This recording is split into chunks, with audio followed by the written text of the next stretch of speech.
Human Suffering, Part 1. Life is a series of experiences. Good and bad. Good don't last long, but the bad lingers on and on. Something like a bad aftertaste. What if there exists a mouth freshener? Does anything like this exist? Is there any way we can get rid of the bad patches in our lives? If something like this exists, then why don't we know about it? Buddha said that there is a way. There are teachings which not only help relieve pain and suffering but also prepare us to fight the battle called life. These teachings collectively are called the law or manual of life. Just like a car comes with a manual, life's manual is also available in the form of Buddha's teachings. This law governs the whole universe, keeping everything in perfect harmony.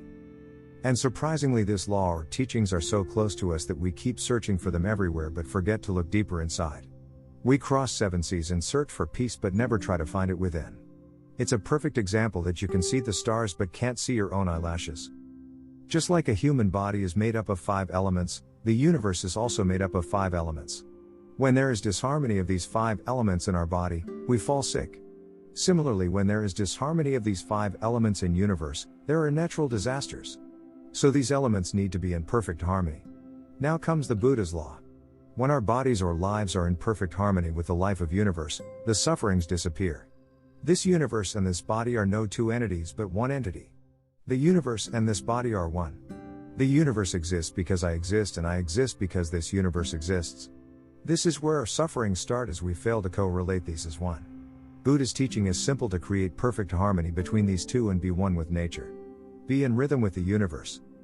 Buddhism explains 3 basic types of karma which decides the amount of suffering in our life and or the good fortune we will encounter in our life. These 3 are health karma, financial karma, and relationship karma. The root cause for all our sufferings can be traced back to one or a combination of these 3. If we are able to sync with the rhythm of the universe and consider ourselves a part of the bigger cosmos, we can eradicate suffering from our lives.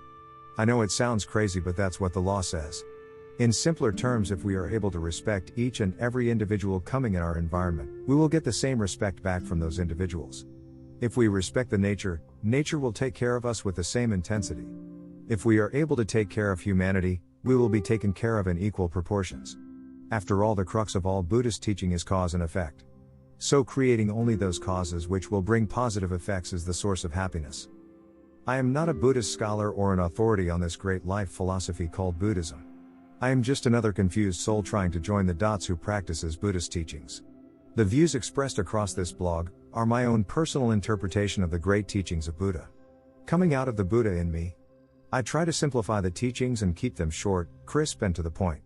I sincerely hope these articles bring some sense of sanity in our troubled minds. Though we are so consumed in our own world, our own ego and sufferings, that we have lost the Buddha mind to distinguish between the correct or incorrect teachings. But at the same time, if you are able to distinguish between good and bad, then you have a long way to go to find your own Buddha in you. As according to Buddhism, there is nothing good nor bad. It is just how you interpret. We are all governed by our own karmic patterns, which will make us interpret every thought according to our own karmic mind process. That is why I mention the correct teaching is essential to overcome our karmic mind to convert it to Buddha mind. Since our minds are so accustomed to polluted thoughts, it doesn't register the right teachings right away. Our minds are ingrained to reject the right teachings at the first instance, as the right teachings don't fall in our comfort zone and are contrary to what this mind is accustomed to. Mind will certainly say that this article is a crap, or maybe sometimes it will say that it's a nice article, but in any case, it will register nothing as a teaching which we can imbibe in our lives and live accordingly. If you really want to make a difference in your own life, please read and reread it over and over. Uncomplicate. Simplify life. Let's create a humanistic society based on compassion and reverence for all humanity.